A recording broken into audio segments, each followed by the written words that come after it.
So first of all, look, it's fantastic to see such a huge turnout of staff from across the council. It's a pretty unique event, not only in terms of the numbers of staff that we're pulling together, but it brings together cabinet members with managers, with a wide range of staff ambassadors at all grades from across the different directorates. And it's an important event because it's an opportunity for staff to hear firsthand the priorities of the council's administration, new administration, and it's an opportunity to also engage with the leader and cabinet about the council's, about those priorities. I know the leader and the cabinet keen to put this event into place, and it's really part and parcel of the emphasis that we place as a council on good staff engagement. So the leader will outline his cabinet's vision, and then there'll be an opportunity after that to ask any questions the colleagues might have about the council's direction of travel. I think it's important to make the point that this is the start of a further round of staff engagement, and as we've discussed previously, there's a strong emphasis on managers to take this forward. Managers, ambassadors, have done really well in recent years. Collective efforts, I think, were acknowledged recently by the award that was given by the Chartered Institute of Personnel and Development for Best Employee Engagement Initiative in Wales. So all good. And I think just a final point for me is that you'll see that we've taken the opportunity today to launch the overhaul of the council's effectively its corporate identity to emphasise the council's priorities.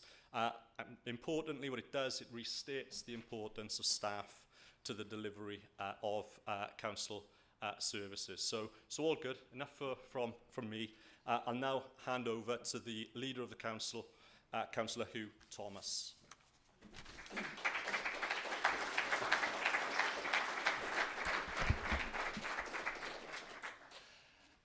Well, Pnawn da, good afternoon, and thank you all for attending this afternoon. I know how busy we all are, and I appreciate you taking time out of your days to come here today. And I'm told that this is the first event like this to be held between elected members and staff for many years. Certainly, the first time since I've been elected back in 2012.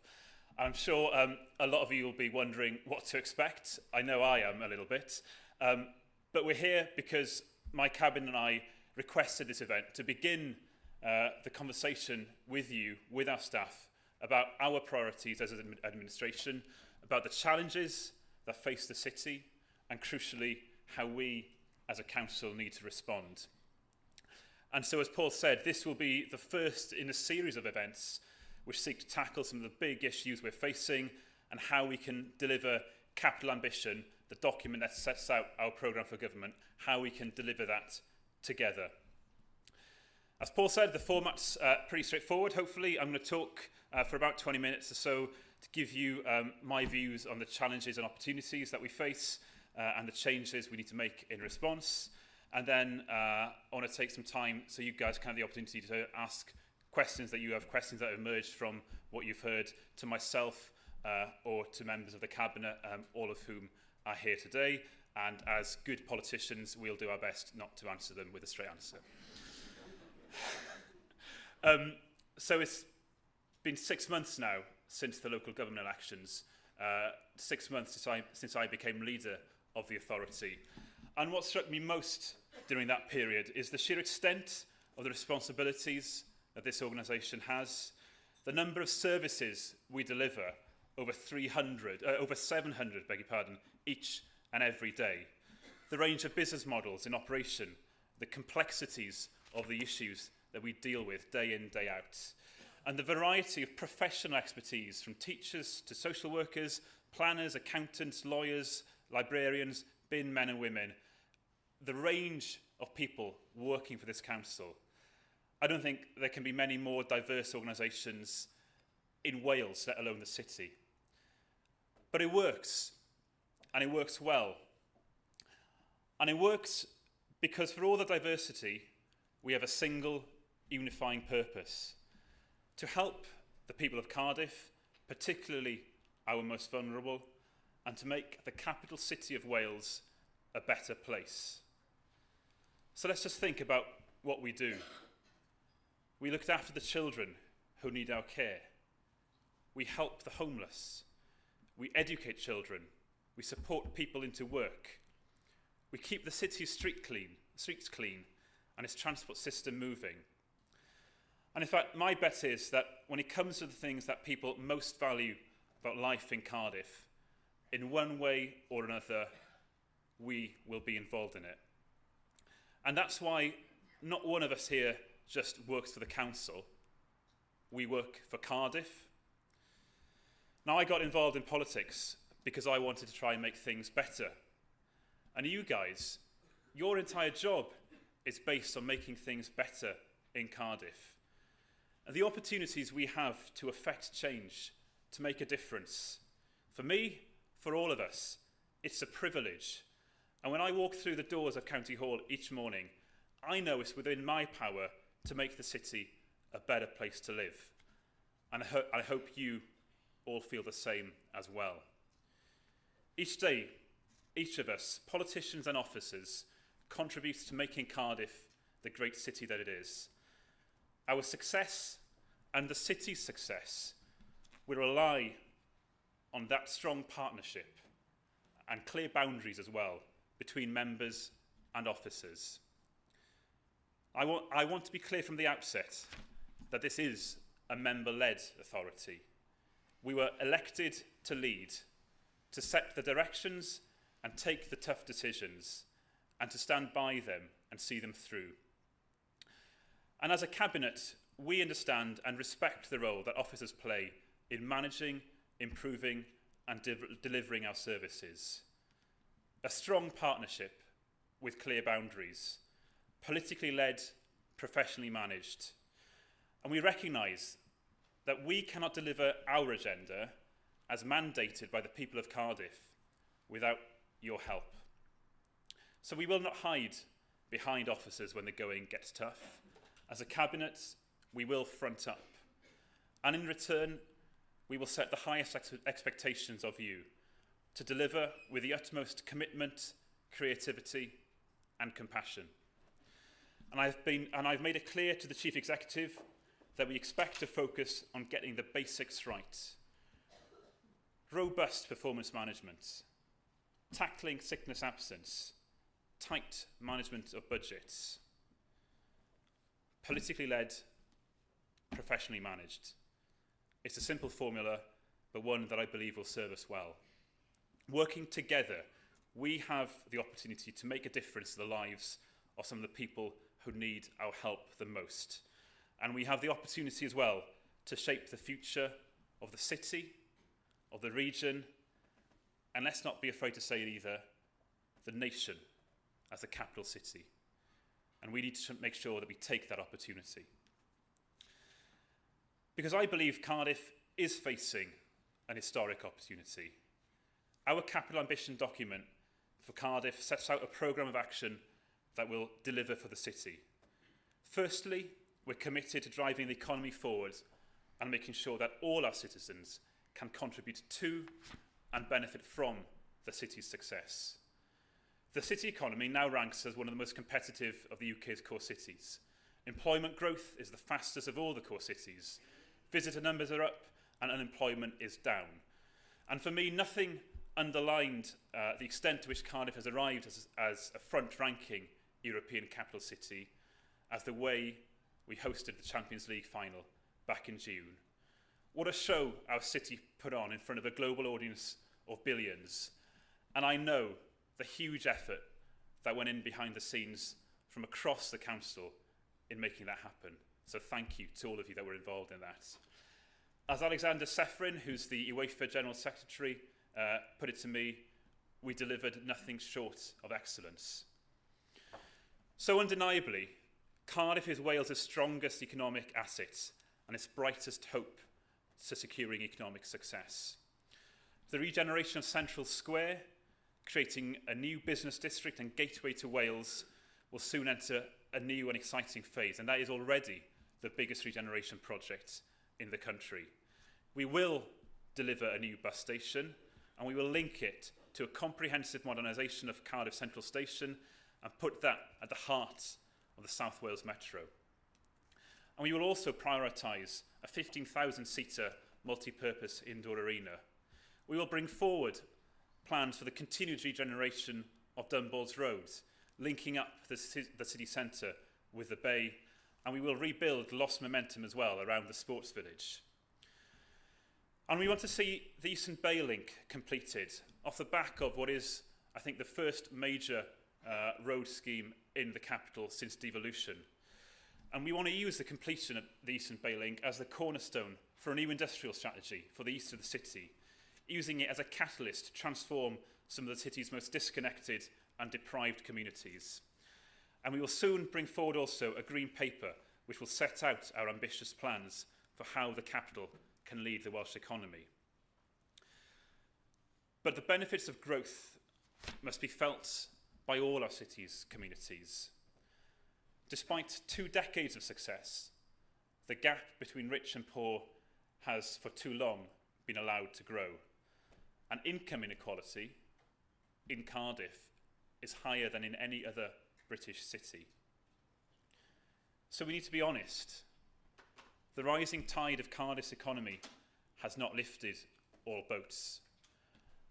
And when we hear communities objecting to gleaming new buildings being built in their communities, we need to appreciate that in the past they haven't seen the benefits of growth. The idea that we can grow now and redistribute later has left too many of our communities feeling isolated from opportunities, and too many people in Cardiff, many from working families, struggling to make their basic needs met. It cannot be right that in the nation's commercial engine, almost a third of households are living in poverty. And if you took the southern arc of Cardiff, from Ely in the west, through Butetown, Grangetown, Splot, to Trowbridge in the east, if that was considered a single local authority, it would be far and away the poorest in Wales.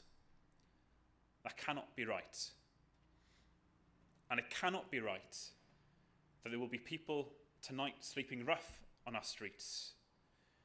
We know that the rise in those facing destitution is not acceptable, and we need to make sure that the council plays its part in tackling it.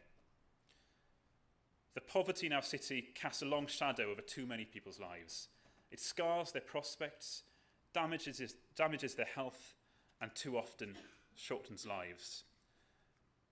And so, as I hope is fundamentally clear in Capital Ambition, tackling poverty and addressing inequality will be at the heart of my administration. Every project we take forward must translate into opportunities for the people that need them most. 5 years ago, Cardiff Council voted to become a living wage employer. Believe me, it was the proudest vote I've ever cast.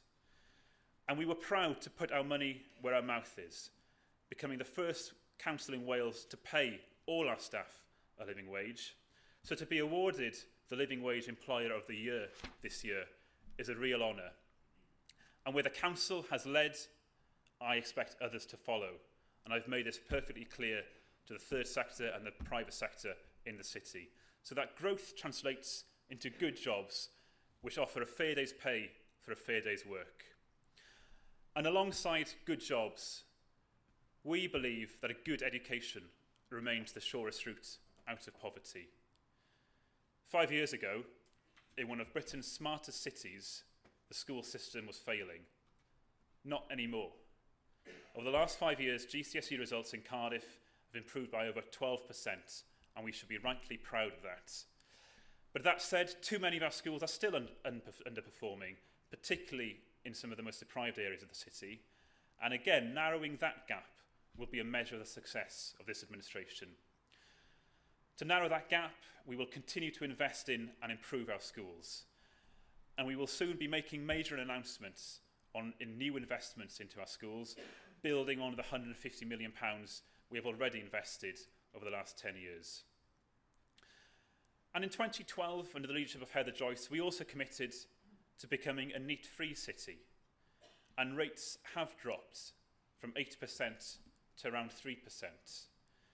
It goes to show, when we set ourselves a challenging target and work in partnership, we can deliver amazing results. And the Cardiff commitment, where we are strengthening the links between schools and businesses, will be one of the major initiatives of my administration to continue that trend. So far, the response from the business community has been excellent, and I'm committed that the council, itself a major employer, will play its part. So I therefore call on managers here today to think about how you and your teams can create more opportunities for young people in the city. I want to talk about growth now, because over the next 20 years, Cardiff is projected to grow more than any other local authority in Wales put together.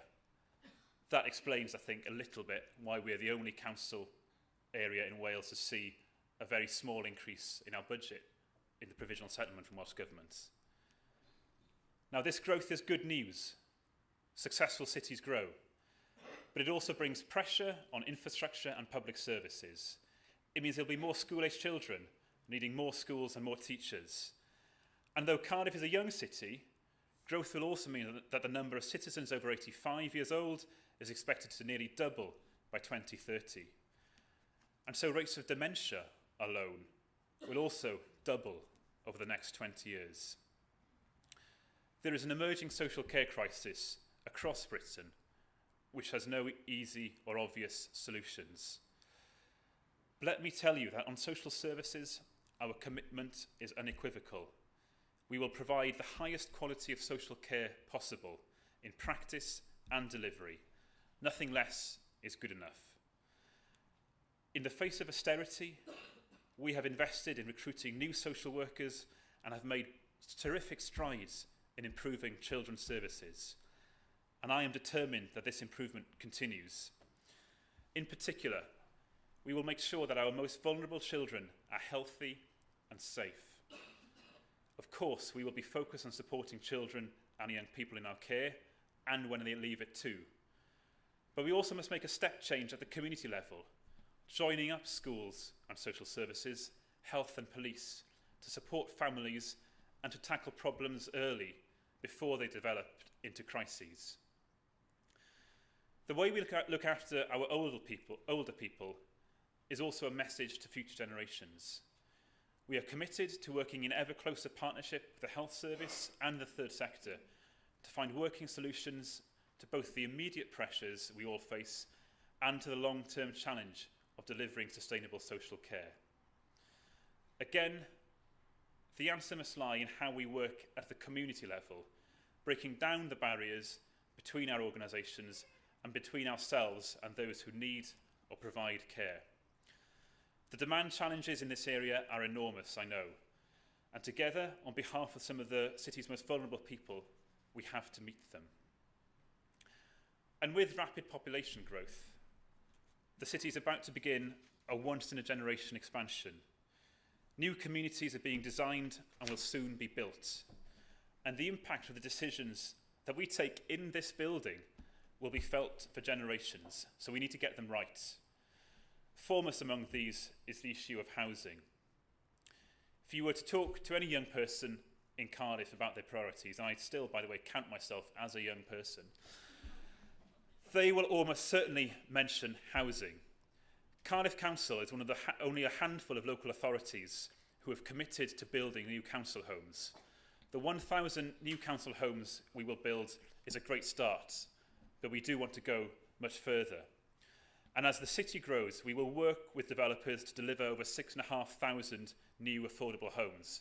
And I spoke at a recent developers conference and made it absolutely clear that figure is also non-negotiable. I believe that we can finally end the scandal where people languish for a decade or more on a housing waiting list. And that's why I'm fully behind the LDP and see it as an opportunity for Cardiff to become a great place to live. And I recognise that as Cardiff grows, we need to get our transport system right, because transport makes or breaks cities.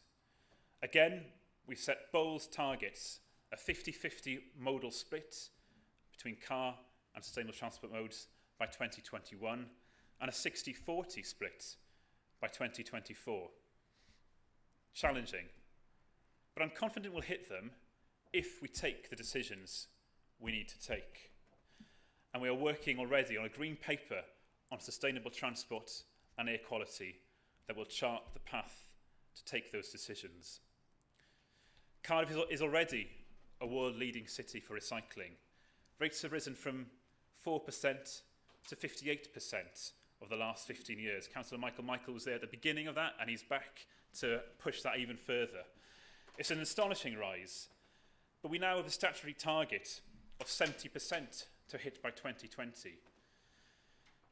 These challenges across all the areas that the council work, covering the issues of inequality, of growth, of demographic change, of sustainability, must be met with bold solutions and big ideas.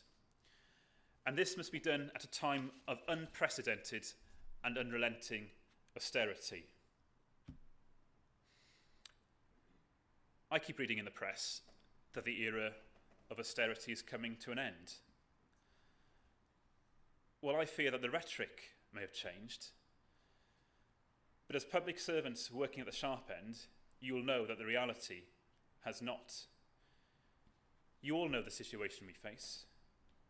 We're currently consulting on savings of 23 million for the coming year, planning on cuts of over 70 million over the next 3, and that comes on top of around £1 billion taken out of our budgets over the last decade. That's the equivalent of £25 million a year. I don't like to think about how many more teachers or social workers or waste officers we could have paid for with that money. This is not a platform for politics, but I don't need to remind anybody that we see public services as a good to be invested in, not as an asset to be stripped. But what is remarkable about Cardiff Council is that in the face of severe financial and demand pressures and a tragic loss, I would say, of just short of a quarter of non-school staff, the council has managed to improve its performance. And that's down to you guys in the room and your teams and the people of the council. Education performance has gone from below the Welsh average to above the Welsh average. We are the third most improved council in Wales. And this will be the 5th year in a row where complaints have gone down. So let's make sure they don't go up next year, right, guys? What is more, Cardiff was ranked 3rd in terms of citizen satisfaction with services, and emerged as one of the most trusted public service providers in Wales, according to one of the Welsh Government's most wide-reaching opinion surveys. It's impressive stuff, and all our staff need to be commended for the part that they've played. It's required dedication, hard work, and often big emotional investment. And I see it when I stay late in this building, how many lights, how many office lights are on across the building. And I know that people across the council are putting in hours over and above what they're paid to do. And I'm calling today, if I may, for continued loyalty and commitment as we tackle the challenges of the next couple of years. Because such is the scale of the cuts that we face, that everything we do needs to be challenged, reviewed, and reconsidered. Difficult decisions will need to be taken about the scope and scale, perhaps even the existence of some public services. But let me say this also. It is clear that the government in Westminster is gripped by the paralysis of Brexit. And following the tragic events of this week in Wales, we wait to see what emerges from meetings currently taking place in the Assembly. So local government, and city government in particular, has an immense responsibility, but also an incredible opportunity to drive the country out of the challenges we currently face. And that means each and every one of us stepping up to the plate. Now, my Cabinet will shortly be considering a Cabinet report entitled Delivering Capital Ambition. In brief, the report will set out the way we work and deliver services, stating the case that there has to be modernisation and change. For example, digital technologies have the potential to transform how local services are delivered. But I think it's fair to say that despite some areas of excellent practice, we have quite a lot of ground to make up here in Cardiff. So we are proposing that a comprehensive programme of digital transformation should now be pursued by the Council. Similarly, we need to look at our buildings and assets. We own over 500 operational properties, and at circa £60 million per year property costs, it represents the second largest call on the Council's budgets after staff costs. And that's before you even consider £100 million of maintenance backlog. The way we work is changing. More remote working, changing work patterns, delivery closer to people and communities. And so the buildings we need must support these changes. The case for change is clear, and we urgently need to reshape the Council's core office estate. That means both rationalising it and modernising it. As I said, the way we work and the services we deliver are changing fast. But perhaps the biggest shift is the fundamental importance of partnership working. The days of a monolithic command and control council are over. Sorry, Paul. We cannot deliver, in my view, our capital ambitions alone. We need to work with a range of partners in the public, charitable, and where appropriate, private sectors. We will explore the opportunities of regional collaboration, particularly building on the City Deal in terms of economic development, planning and transport, but also in relation to some back office activities and transactional services. But to be absolutely clear with you, we will only commit to regionalising where the business case stacks up. And I want to be clear too that we will not relinquish control of our strategic functions to any regional body. We'll need to work closely with our public service partners, particularly when it comes to protecting and supporting the city's most vulnerable children, adults and older people. I've had meetings even in the last 2 weeks with the Police and Crime Commissioner, with the Chair of the Health Board, and I know that they are exactly on the same page as well. Because our partnership arrangements, from the Public Service Board downwards, will be vital in breaking down organisational barriers and delivering lasting solutions to what are often incredibly complex issues. Similarly, as an organisation, we must move away from dealing with problems in isolation, and we must begin to integrate frontline teams empowered to address the day-to-day issues we know need solving. So, for example, a total street approach to street cleansing that would provide a joined-up focus on keeping our communities clean. In short, we need to act as one seamless team to drive improvement across the city. And that has implications. To put it simply, a silo mentality, a kind of it's not my job attitude, is not good enough. We need to always put ourselves in the citizens' shoes. And finally, I want to talk about what I've heard described as the treacle in the council. You know what I mean, how it seems to take forever to get anything done. I know it frustrates you guys. Believe me, it frustrates the hell out of councillors. But for my part, I want to make sure that the barriers that hold you back and the issues getting in the way of delivering are removed. Now, I will seek to encourage creativity, to nurture ideas, to look for opinions and solutions from every corner of the council and the city, not just the usual suspects. But can we recommit today to search for the how instead of the why not when proposals come across our desk? To ask what can I do, not whose job it is when we encounter challenges. And my commitment to you as leader of the council is to work with you and for you to together make Cardiff a better place for all to live and work, rooted in the values of fairness and social justice. Because over the next 5 years, we have a chance here to create a capital city that is ambitious for the people we serve and ambitious for Wales. It's a chance that's historic, it's exciting, and it's ours to deliver. But we know that to succeed, this endeavour will require our hard work as politicians and the dedication of council officers, of trade unions, of teachers, of social workers, of road sweepers, of librarians, of everybody who works for this council. We need to be one team with one purpose, working for Cardiff. So let's go and make it happen. Diolch yn fawr iawn. Thank you.